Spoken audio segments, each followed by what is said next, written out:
तो students, the cell body of all organisms are composed of many tiny structures which are known as cells। जो organisms की जो body होती है वो कई सारे छोटे छोटे यूनिट्स से मिलके बनती है। उन छोटे छोटे tiny structures को cells कहते हैं। जैसे कि हमने देखा होगा कि जैसे कोई वॉल है, दीवार है, उसमें छोटी छोटी जो ब्रिक्स होते हैं वो यूनिट्स के तौर पे काम करते हैं। ब्रिक्स को मिला करके वॉल बनती है। उसी प्रकार से हम यहाँ देख सकते हैं कि ये छोटे छोटे यूनिट्स जो हैं ये मिल करके क्या बनाते हैं, बॉडी बनाते हैं। इन यूनिट्स को हम क्या कहते हैं, सेल कहते हैं। The cell is a structure unit of life because body of all organisms are made of cells. तो जो सेल को हम स्ट्रक्चरल यूनिट कहते हैं बिकॉज क्योंकि जो भी ऑर्गेनिजम्स होते हैं उनकी जो बॉडी होती है वो सेल से मिलके बनती है। इसमें दो प्रकार की जो ऑर्गेनिजम्स होते हैं, दो प्रकार के लिविंग्स होते हैं। एक होते हैं यूनिसेलुलर और एक होते हैं मल्टीसेलुलर। यूनिसेलुलर ऑर्गेनिजम्स या यूनिसेलुलर लिविंग्स वो होते हैं जिनमें केवल एक ही सेल होती है, जैसे amoeba, paramecium, euglena etcetera. And जो मल्टीसेलुलर जो ऑर्गेनिजम्स होते हैं, their body are composed of more than one cell. Next है cell is the functional unit of life because all biological activities are performed in a cell। तो cell को हम जो functional unit भी life की कहते हैं। फंक्शनल यूनिट मतलब क्रियात्मक इकाई, क्योंकि जितनी भी एक्टिविटीज होती हैं वो एक सेल के अंदर भी होती हैं। The cell was discovered by Robert Hooke in 1665 in a thin section of cork। तो जो सेल की जो सेल को किसने डिस्कवर किया था, रॉबर्ट हुक ने डिस्कवर किया था। उन्होंने जो है कॉर्क के एक सेक्शन में छोटे छोटे हनीकॉम्ब जैसे स्ट्रक्चर्स देखे थे, उनको उन्होंने सेल कहा था। सेल का मतलब होता है चैम्बर। तो सेल का जिसे कहना चाहिए डिस्कवर, सेल के डिस्कवर किसने किया था, रॉबर्ट हुक ने किया था। सेल थ्योरी यानी कि कोशिका सिद्धांत। ये जो सेल थ्योरी है वो श्वान एवं श्लीडेन दो साइंटिस्ट थे, उन्होंने ये मतलब सेल थ्योरी को दिया था। According to this theory all living things are made up of one or more sales. यानी कि जो लिविंग्स हैं वो जो हैं एक या एक से अधिक कोशिकाओं से मिलकर बनते हैं। उनका जो शरीर होता है वो एक कोशिका का या एक से अधिक कोशिका का बना होता है। Cells are the basic living unit within organisms and the chemical reaction of life take place within the cell। यानी कि इसका मतलब क्या हुआ कि जो सेल्स हैं वो जो लिविंग्स हैं उनके अंदर बेसिक लिविंग यूनिट है, यानी कि जो है आधारभूत इकाई है। क्योंकि और उसमें क्या होता है कि जितनी भी जीवन से रिलेटेड रासायनिक रिएक्शन, केमिकल रिएक्शंस जो होते हैं वो एक सेल के भीतर हो जाते हैं। All cells arises from pre-existing cells। इसका मतलब ये हुआ कि जो सेल्स होती है वो पहले से ही उपस्थित किसी सेल से उत्पन्न होती है।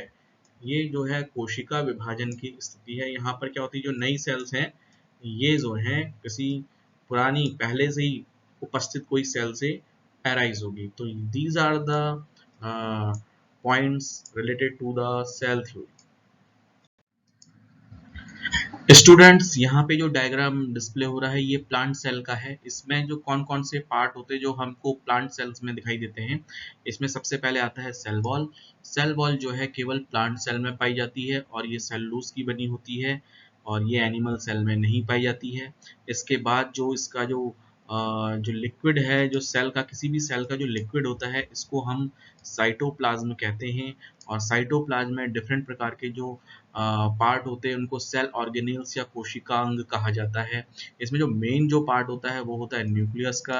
यहाँ पे देख सकते हैं हम न्यूक्लियस है। इसके बाद इसके भीतर के कुछ पार्ट होते हैं न्यूक्लियोलस है, जैसे ये न्यूक्लियर इनवेलप या न्यूक्लियर मेम्ब्रेन है। और न्यूक्लियर मेम्ब्रेन से सटा हुआ जो पोर्शन होता है वो होता है एंडोप्लाज्मिक रेटिकुलम का होता है। ये एंडोप्लाज्मिक रेटिकुलम दो प्रकार के होते हैं, रफ एंडोप्लाज्मिक रेटिकुलम जिसमें कि यहाँ पे देखो इसकी सरफेस जो है रफ है, यहाँ पे छोटे छोटे डॉट्स दिख रहे हैं, दीज आर द राइबोसोम्स। एक होता है स्मूथ एंडोप्लाज्मिक रेटिकुलम, ये इन पे जो है राइबोसोम्स नहीं पाए जाते हैं। इसके अतिरिक्त यहाँ पे हम माइटोकॉन्ड्रिया देख रहे हैं। माइटोकॉन्ड्रिया को हम power house of the cell कहते हैं। इसके बाद यहाँ पर जो है न्यूक्लियस के पास ही गाल्जी एपरेटस पाए जाते हैं। और जो प्लांट सेल में जो वैक्यूल्स होती हैं, वैक्यूल को रिक्तिका कहा जाता है। इसके अंदर सेल सेप भरा होता है जो कि प्लांट सेल को थोड़ा सा टर्जिड बना के रखता है।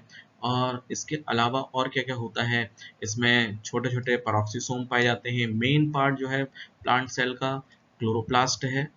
ये देखिए यहाँ पे क्लोरोप्लास्ट है, ये जो होते हैं ग्रीन कलर के होते हैं और इसमें जो है क्लोरोफिल पाया जाता है।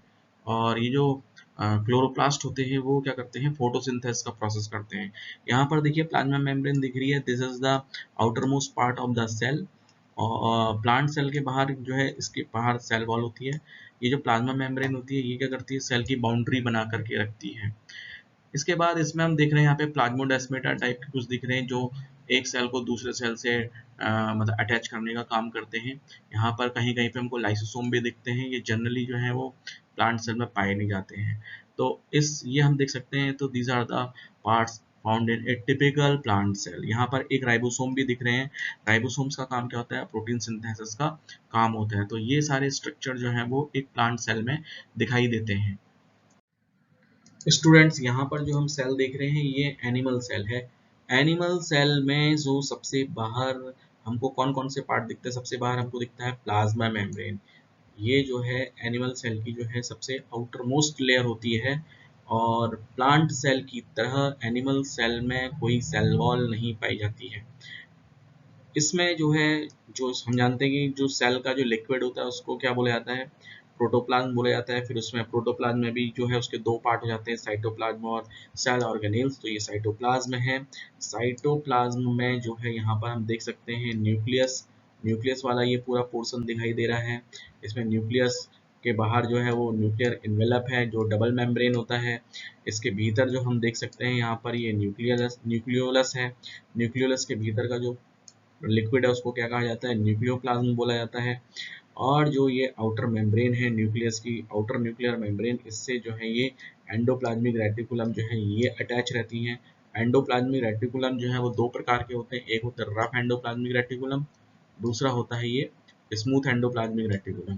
तो रफ एंडोप्लाज्मिक रेटिकुलम में क्या पाए जाते हैं, राइबोसोम्स यहाँ पर देख सकते हैं आप, ये अटैच हैं।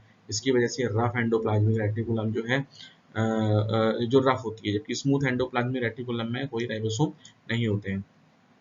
इसके बाद जो है एनिमल सेल में हम ये लाइसोसोम के अच्छी खासी क्वांटिटीज हम यहाँ पे देख सकते हैं। इसके अलावा इसमें छोटे छोटे पेरोक्सिसोम दिखाई दे रहे हैं। माइटोकॉन्ड्रिया जो है काफ़ी मात्रा में यहाँ पे हमको दिख रहे हैं। और जो एनिमल सेल में जो एक और इम्पॉर्टेंट चीज़ पाई जाती है वो है सेंट्रियोल। ये न्यूक्लियस के पास हमको दिखाई देता है, जो कि सेल डिवीजन में इसका रोल होता है। और इसके अतिरिक्त यहाँ पे गोल्जी एपरेटस जिसे कहना चाहिए हम देख सकते हैं। यहाँ पर हम जो एनिमल सेल में ये प्लाज्मा मेम्ब्रेन के कुछ मॉडिफिकेशन देख रहे हैं जिनको हम माइक्रोबिलाई कहते हैं। इनके अलग अलग काम होते हैं जो आप आगे पढ़ेंगे। तो ये जो है सारे पार्ट हमको एनिमल सेल में दिखाई देते हैं। एनिमल सेल में प्लांट सेल की तरह हमको ना तो सेल वॉल दिखाई देती है ना ही क्लोरोप्लास्ट दिखाई देता है। तो this is the major difference between the plant cell and animal cell. In plant cell cell wall and chloroplast are present but they are not seen in animal cell.